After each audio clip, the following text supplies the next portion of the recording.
महाराष्ट्रातल्या 29 नगरपालिकांच्या निवडणुकांची धामधूम सध्या सुरू आहे। मतांचा जोगवा मागताना, मतदारांना साथ घालताना आरोप प्रत्यारोपांच्या फैरी चढतायत। एकमेकांना टशन दिली जाते आणि त्यामुळे विषय मुद्द्यांवरनं गुद्द्यांवर यायची भीती आहे आणि अगदी तशीच घटना भिवंडीत घडली आहे। काँग्रेस आणि भाजपा कार्यकर्त्यांमध्ये तुफान राडा झालाय। काय नेमकं घडलंय आपण बघूया। भिवंडीत काँग्रेस आणि भाजप कार्यकर्त्यांचा राडा, समोरासमोर कार्यालय, आरोप प्रत्यारोपांचा आखाडा, दगडफेक, बांबू आणि खुर्च्यांची फेकाफेक।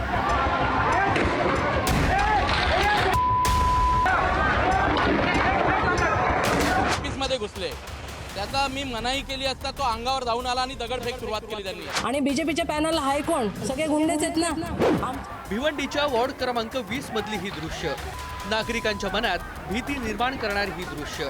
गुंडांच्या दोन टोळ्यांमध्ये हा राडा सुरू असावा असं तुम्हालाही वाटेल, मात्र वास्तव ऐकल्यानंतर तुम्हालाही धक्का बसणार आहे। हा राडा दोन पक्षांच्या कार्यकर्त्यांमधला आहे, ज्या पक्षाचे उमेदवार प्रभागातील नागरिकांची सेवा करण्याच्या उद्देशानं पालिकेची निवडणूक लढवत आहेत। काँग्रेस आणि भाजप या राष्ट्रीय पातळीवरच्या पक्षांचे हे कार्यकर्ते आहेत।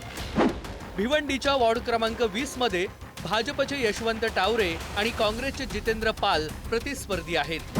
नारपोली भंडारी चौक परिसरात त्यांची कार्यालये समोरासमोर आहेत।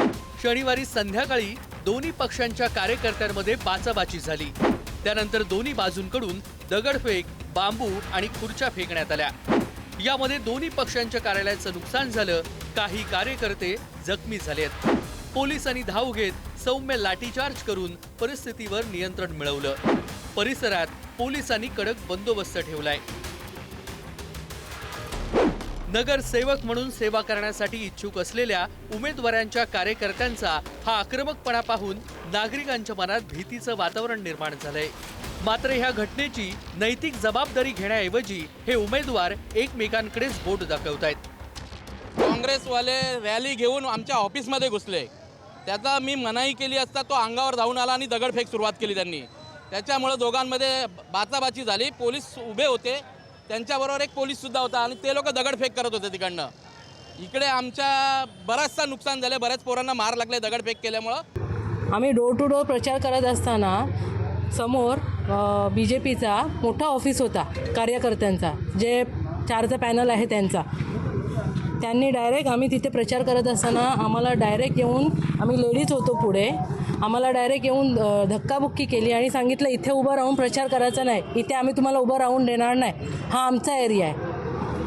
आणि त्याच्यानंतर आम्ही म्हटलं झालं काय तुम्हाला, बोलते या एरियात दिसायचं पण नाही तुम्ही। पण हाणामारी नक्की त्यानंतर कुठून झाली सुरुवात काय आम्ही धक्काबुक्की केली, मम्मीला मारलं। मी म्हटलं लेडीजला तर बघा एवढ्या घाणघाण शिव्या घालता, कुठेही हात लावता, तुम्ही पुरुष आहेत, आम्ही इथे लेडीज उभे आहेत, काहीतरी आम्ही तुम्हाला काही त्रास नाही दिला, आमचं आम्ही चाललंय डोर टू डोर करायला। त्यांनी डायरेक्ट धक्काबुक्की सुरू करून दगडफेक, खुर्च्या फेक, तिथे बांबू वगैरे होते ते फेक, डायरेक्ट अटॅक चालू केला। महापालिका निवडणुकीच्या प्रचाराला सुरुवात झाली आहे।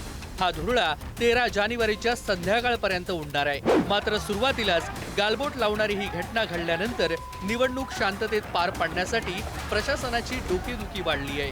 दुसरीकडे अशा लोकप्रतिनिधींना मतदान करावं का, ते निवडून आले तर खरंच नागरिकांची सेवा करतील का, असे अनेक प्रश्न मतदारांना पडू लागलेत।